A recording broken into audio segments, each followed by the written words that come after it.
Que farei para herdar a vida eterna? Capítulo 3. Tende azeite nas vossas vasilhas.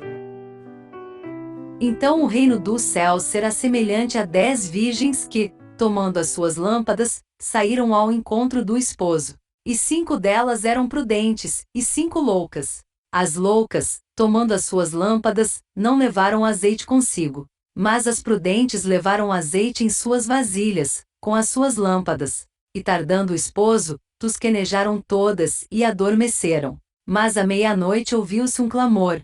Aí vem o esposo, saí-lhe ao encontro. Então todas aquelas virgens se levantaram, e prepararam as suas lâmpadas. E as loucas disseram às prudentes: Dai-nos do vosso azeite, porque as nossas lâmpadas se apagam. Mas as prudentes responderam, dizendo: Não seja caso que nos falte a nós e a vós, ide antes aos que o vendem, e comprai-o para vós. E tendo elas ido comprá-lo, chegou o esposo, e as que estavam preparadas entraram com ele para as bodas, e fechou-se a porta. E depois chegaram também as outras virgens, dizendo: Senhor, Senhor, abre-nos. E ele, respondendo, disse: Em verdade vos digo que vos não conheço. Mateus 25, 1-12. O que essa importante parábola significa? Os 2 grupos de vigias representam as 2 classes que professam estar à espera do seu Senhor. São chamadas virgens porque professam fé pura.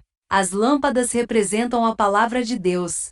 O óleo é símbolo do Espírito Santo. Na parábola, todas as 10 virgens saíram ao encontro do esposo. Todas tinham lâmpadas e vasilhas. 5 delas, porém, tinham deixado de encher as suas vasilhas. Por algum tempo não se notava diferença entre elas.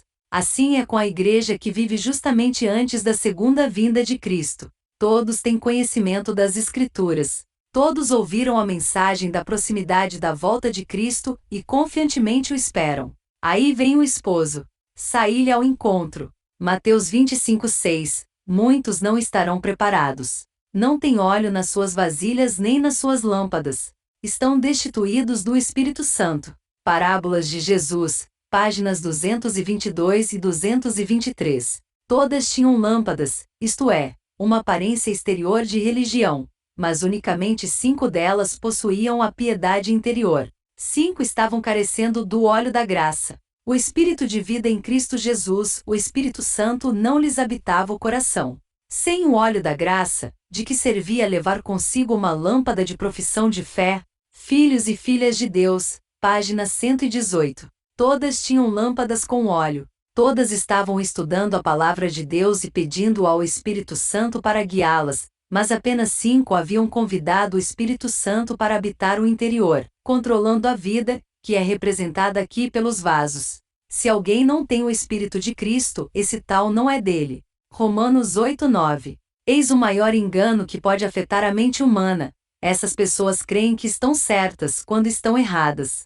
São achadas em falta quando é para sempre demasiado tarde para que se lhes supram as carências. Testemunhos para a Igreja, volume 1, página 417. Eu era uma dessas virgens tolas. Estava vivendo e trabalhando sinceramente para Deus, mas não havia percebido que eu não tinha óleo na vasilha. A classe representada pelas virgens tolas não é hipócrita. Tem consideração pela verdade, advogaram-na, são atraídas aos que creem na verdade, mas não se entregaram à operação do Espírito Santo. Não caíram sobre a rocha, que é Cristo Jesus, e não permitiram que a sua velha natureza fosse quebrantada. O Espírito trabalha no coração do homem de acordo com o seu desejo e consentimento, nele implantando natureza nova. Mas a classe representada pelas virgens loucas, contentou-se com uma obra superficial. Não conhecem a Deus, não estudaram seu caráter, não tiveram comunhão com Ele, por isso não sabem como confiar, como ver e viver. Seu serviço degenera em formalidade. Parábolas de Jesus, página 223. Às vezes as pessoas me dizem: você nos faz sentir tão perdidos. Louvado seja Deus, porque ainda há tempo para ser purificado do pecado e receber o Espírito Santo na vida. Você consegue imaginar como essas pessoas sinceras, representadas pelas 5 virgens tolas, se sentirão quando Jesus vier, e for tarde demais para sempre? Sou muito grata por meu pai ter pedido ajuda e me acordado antes que fosse tarde demais para colocar o óleo em minha vasilha. Agora é o tempo de rogar que as almas não somente ouçam a palavra de Deus, mas também, sem demora, que abasteçam de óleo os seus vasos e as suas lâmpadas. Esse óleo é a justiça de Cristo. Ele representa o caráter, e caráter é intransferível. Ninguém o pode obter para outro. Cada um deve adquirir para si mesmo um caráter purificado de toda a mancha do pecado. Testemunhos para ministros, página 233. Purificai-vos, os que levais os vasos do Senhor. Isaías 52:11. Todo o céu está à espera de condutos pelos quais possa ser vertido óleo santo, para ser uma alegria e bênção para os corações humanos. Se todos estivessem dispostos a recebê-lo, todos seriam cheios do seu espírito. A religião de Cristo significa mais do que o perdão dos pecados. Significa remover os nossos pecados e encher o vácuo com as graças do Espírito Santo. Parábolas de Jesus, página 228. Implantando-lhes no coração os princípios de sua palavra, o Espírito Santo desenvolve nos homens os predicados de Deus. A luz de sua glória, seu caráter, deve refletir-se em seus seguidores. Assim devem glorificar a Deus e iluminar o caminho para a mansão do esposo, para a cidade de Deus e para o banquete das bodas do Cordeiro. Parábolas de Jesus, página 225. Que mais precisamos para que estejamos prontos para as bodas do Cordeiro?